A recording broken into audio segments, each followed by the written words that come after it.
This is the second video in a two-part series on the Evolution Power Tools RIDGID 15 amp 10-inch compound sliding miter saw. The RIDGID requires some assembly, which I cover in detail in the first video, which is linked in the description below. In this video, we're going to take a close-up look at the RIDGID. Also, we're going to test the multi-material cutting blade against steel, aluminum, plastic, copper, and of course, some wood with embedded nails. So, let's take a look. As with any power tool, make sure you read, understand, and apply the operational and safety instructions found in your manual. Also, make sure you use eye protection and hearing protection anytime you use this miter saw. As I mentioned earlier, this is a 15 amp, 10-inch compound sliding miter saw, and it happens to be the R225 SMS model. You can find this saw on Amazon.com and other retailers for about $220 and comes with a 3-year warranty. Later in this video, I will demonstrate how easily you can cut 4x4 posts. The miter allows for 50-degree cuts both left and right and a max bevel of 45 degrees. It also comes with a laser guide. You can see some of the other cutting capacities here, and it has 9 positive detent stops. At 45-degree miter, you can cut 8 1/4 inches and 11 13/16 on a straight cross cut. One of the other miter saws that I reviewed had an awful lot of plastic underneath the hood, so I thought we'd take a look here. This does have plastic in the feet. All 4 feet are like that, but the rest of the base is cast aluminum. So you can see all the cast aluminum there. It does have 9 detents, as I mentioned earlier. And then the detent control, while being plastic, does have a metal tip at the end. So that's the only plastic that I can see under the hood. But everything else is cast aluminum. And again, the feet on the other side. And of course the Allen wrench, which we're going to take a look at when we flip this back over. So that's under the hood of the Evolution miter saw. For transportation and storage, it's important to know the dimensions of this saw.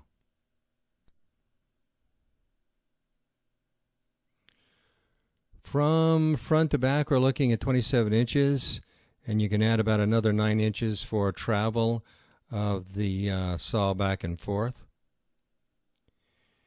And then the width comes in right at about 28 inches if you have the extensions on. Without the extensions, it's only 20 inches.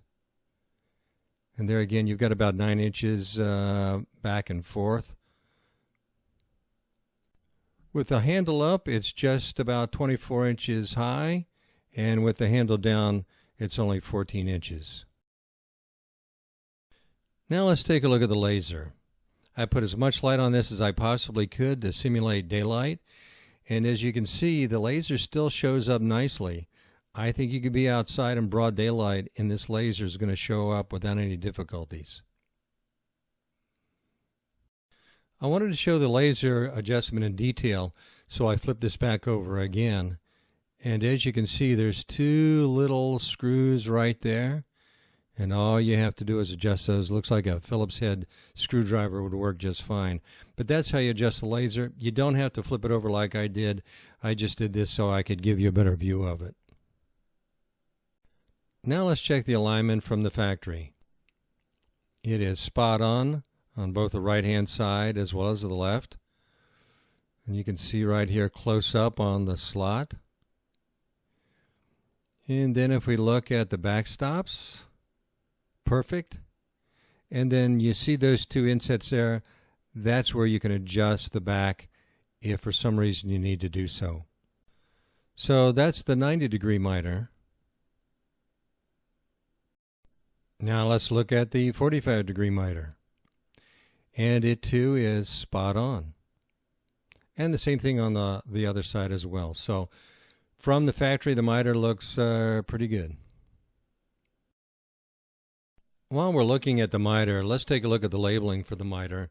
As you notice here, it's actually cast in. And the reason I bring this up is in some of the other miter saws that I've reviewed, this has been a label kind of stuck on and I think it was the Craftsman that was actually peeling off. So this has a really good labeling and easy to read under varying light conditions for the miter gauge. Now let's look at the bevel. I've set it up for 90 degrees, and as you can see here, it's just a tad off at 89.9. Easily adjusted, and I'll show you that in a minute, but just a tad off from the factory. And then if we look at the 45 degree bevel, it too is just a little bit off at 44.7. Again, this can be adjusted, and I'll show you that in just a second. And this is where you can make the adjustment for the bevel. So if you see that little bolt in the center, and then you have this little stop right here for 45 degrees, you can adjust it right there. So those are the two stops. There's one and then the other. Okay? So those are the two stops you would use to adjust the bevel. And that's on the right-hand side in the back.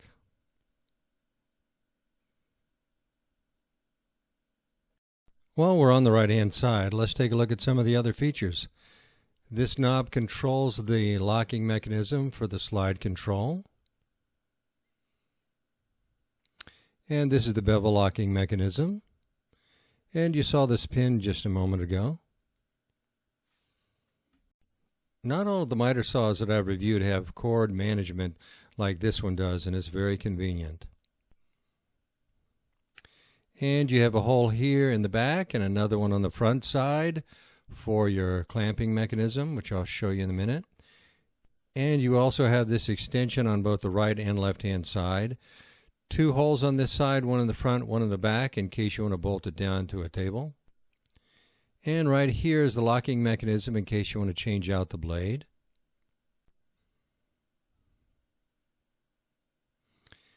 And the control for the laser, on and off. And the locking mechanism to put the saw down in stored position. So that's it for the right-hand side. Now let's take a look at the left-hand side. Let's take the saw out of lock position so we can take a look at the height adjustment. This little lever right here folds back out of the way and allows you to go all the way down. If you want to control the height for more critical cuts, then all you have to do is adjust this little knob right here. This knob allows you to control the position of the fence.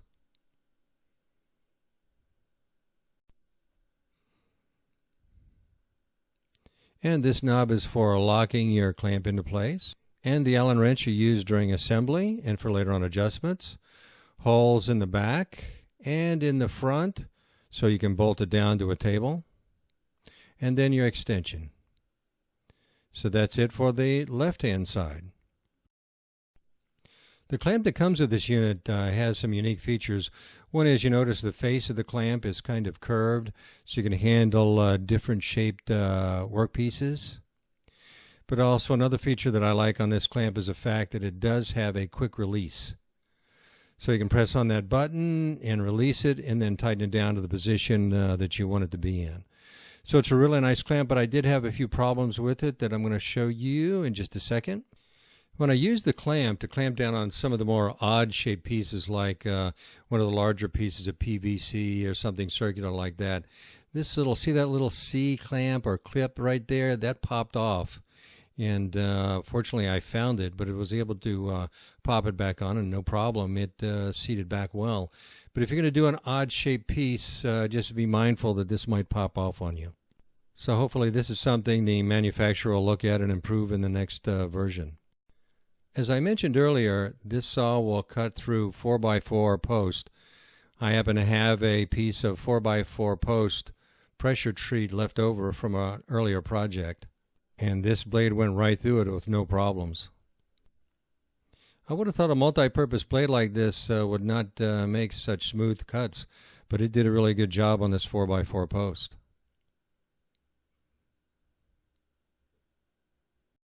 Now let's see what this will do with a piece of scrap left over from a job site that is actually 8 2x4s glued together.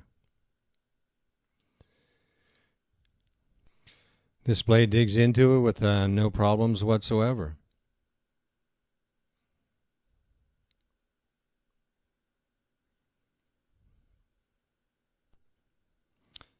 Now let's take a look at the leftover piece. A little bit of burr on one side, but no big deal. That's easy to sand off, no problem.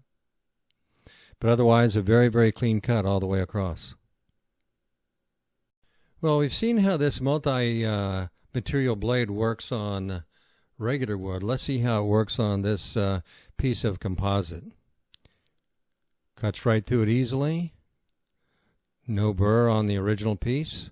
Let's take a look at the offcut piece. Very clean, no burr on the offcut piece of this composite. Now let's try another piece of composite with a little bit more complex shape. See what kind of burr or scrap we have left over from this one. Cuts through it rather cleanly. And let's take a look at the off piece. A little bit of burr in between, but otherwise for a complex shape like that, not too bad. Very clean cut. Very clean cut all the way around.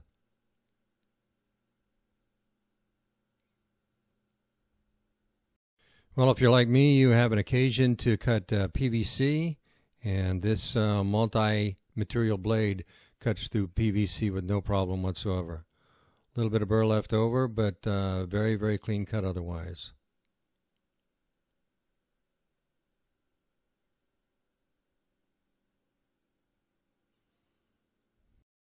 If you've ever salvaged wood from a job site, you probably run across a few pieces that had nails in them. And if you try to cut through them with a regular blade, you could kiss the blade goodbye. But with this multi-material blade, you can cut straight through the nails just like you see here with no problem whatsoever. And what's nice about it too is because it's running at a lower RPM, there's no heat whatsoever. So it makes a nice clean cut in the wood and cuts through those nails just like they were butter. For all of the cuts I've been making so far, I've been wearing eye protection and gloves. I don't have the earring protection here because I'm actually wearing them while I'm doing this shot. But when you get to cutting steel like I'm going to be doing here in a minute, you want to make sure you have good eye protection. Because getting sawdust out of your eyes is one thing, getting metal shards out of your eyes is another. So always make sure you have really good eye protection when you're cutting metal. I actually used the full face shield while I was making all these metal cuts because some of this is flying back, and I'm going to show you that in just a moment. I had my doubts as to whether a multifunctional blade like this could make a nice clean cut through a very thin piece of trim like this. But let's take a look. There you go, a nice clean cut on something that's very thin, which I would have thought it would messed up completely. But it did a good job.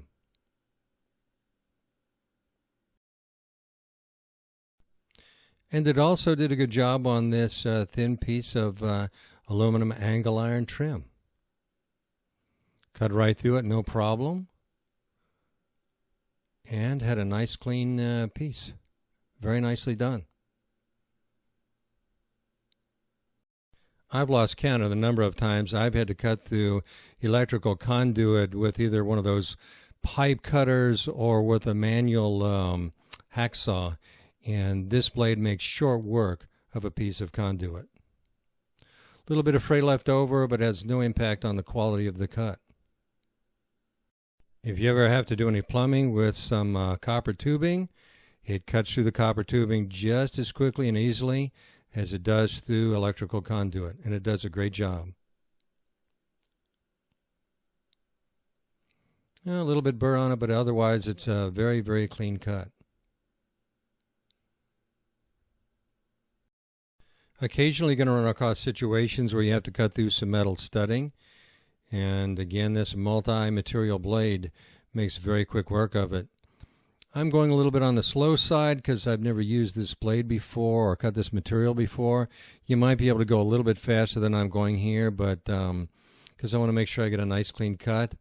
But it makes short work of this metal studding. Now I want you to see why you should wear good eye protection when you're cutting steel. This is a bar of mild steel, and I've turned down the lights in my shop, And you'll notice that an awful lot of sparks come off of this, and some of them fly back. That's why you notice I'm wearing gloves and a long sleeve shirt. Now the sparks are obviously hot. The cutoff piece is not hot at all, again, because it's running at about 2,000, 3,000 RPM. It's running a little bit slower.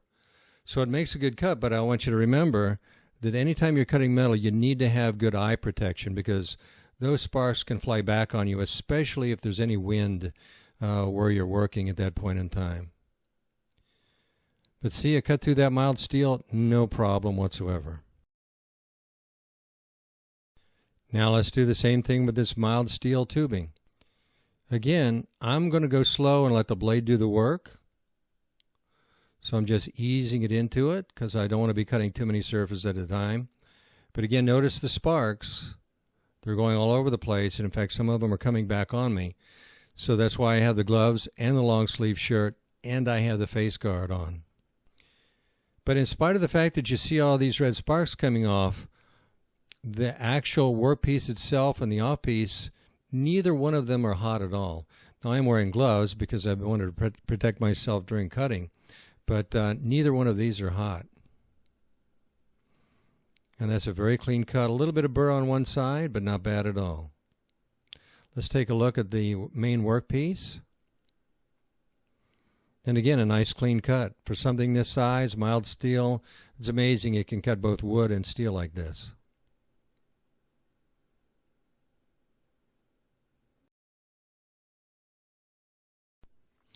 I found the dust control on this miter saw to be about the same as all the others that I've evaluated.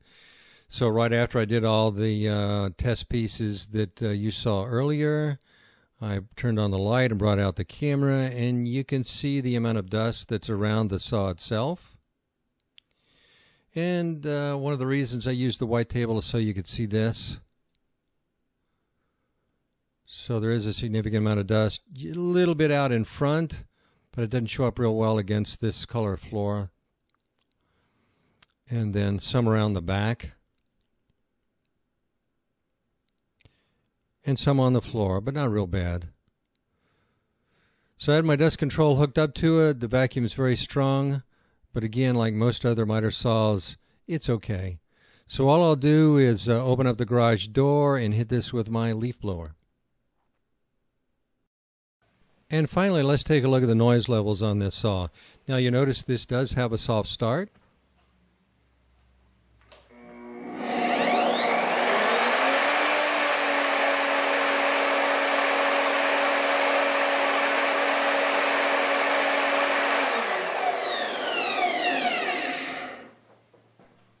And it's running at 99.4. And you notice too, it does have kind of a soft braking system. But if we take a look at the chart, it's running at about the same level of noise as a lawnmower or a tractor. And being in the red, it means we need to wear hearing protection as well as eye protection anytime we're using this saw. I've produced a number of other miter saw review videos and put them into a playlist, and I put the link to the playlist in the description below. So make sure you check them out. And please remember to check out the video I did on assembling this saw. Again, I put that link to that video in the description as well. Well, I hope you found this video useful. If you did, please press like and share with your friends. If you're not already a subscriber, I would love to have you as a subscriber. Thanks for watching, and as always, good luck on your projects.